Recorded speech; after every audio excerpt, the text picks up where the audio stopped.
நோயே இல்லாத ஒண்ணுக்கு மருந்து எடுத்துக்கலாமா? நம்ம எதை நோக்கி பயணிக்கணும் அப்படின்னா, இது ஒரு விஷயமே இல்லை. ஒரு இன்க்ளூசிவ் சொசைட்டி, எல்லாரையும் அரவணைச்சு போற ஒரு சமூகமா இது மாறணும். அவங்களுக்கு நம்ம சுயவரம் நடத்தாம இது இயல்பா எல்லாரும் மாதிரியும் அவங்களுக்கு ஒரு திருமணம் நடக்கணும். அதை நோக்கி தான் நம்ம பயணிக்கிறோம். இல்லை அதுக்கு முக்கியமாக இப்போ தீபா தான் ஒரு கேள்வி கேட்டாங்க, இது எப்படி ஒரு விழிப்புணர்வு அப்படிங்கிறதுக்கு. நான் வந்து சோஷியாலஜி, சைக்காலஜி இதெல்லாம் படித்தேன். சோஷியல் ஒர்க்கில் சோஷியாலஜியில் என்ன சொல்லுவாங்கன்னா, இப்போ நம்ம உட்காந்து பேசுகிறோம்ல, ஃபர்ஸ்ட் ஸ்டேஜ் தான் நம்ம இதை பற்றி பேசணும், அப்புறம் சமூகத்திட்ட எடுத்துகிட்டு போகணும், அப்புறம் அது ஒரு மக்கள் இயக்கமாக இருக்கும், அப்புறம் சட்ட வடிவம் வரும். இப்போ இது ஆக்சுவலாக சட்ட வடிவமே வந்துடுச்சு. இதை பற்றி பேசக்கூடாது, அதாவது வெண்புள்ளின்னு தான் சொல்லணும் அப்படிங்கிறப்ப சட்ட வடிவம்லாம் வந்துடுச்சு.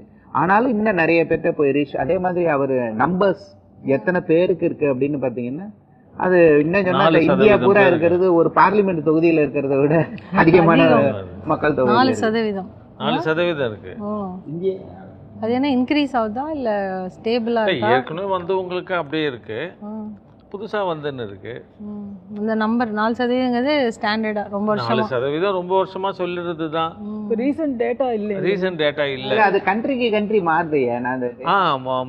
இதுல ஆப்பிரிக்காவில் நிறைய இருக்கு, யூரோப்பில் அது ஒரு பிரச்சனையே இல்லை. அவங்களே ஆல்ரெடி ஃபேர், அவங்களுக்கு அந்த மெலனின் இல்லைன்றதுனால அவங்களுக்கு இப்போ வந்து யூரோப்பியன் கண்ட்ரீஸ்ல வந்து அவங்க ஏற்கனவே வெள்ளையா இருக்கிறாங்க, அவங்களுக்கு வந்தது எப்படி தெரியும்? தெரியாது, பாதிப்பு இல்லை, வெளியில அது ஒரு இஷ்யூவே இல்லை அவங்களுக்கு.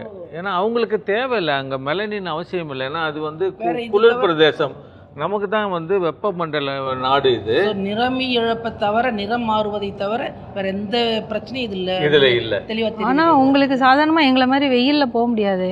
அது போக முடியாது, எல்லாருக்கும் அப்படின்னு சொல்ல முடியல. எல்லாருக்கும் அப்படி இல்லை, வெயில்ல போக முடியாது.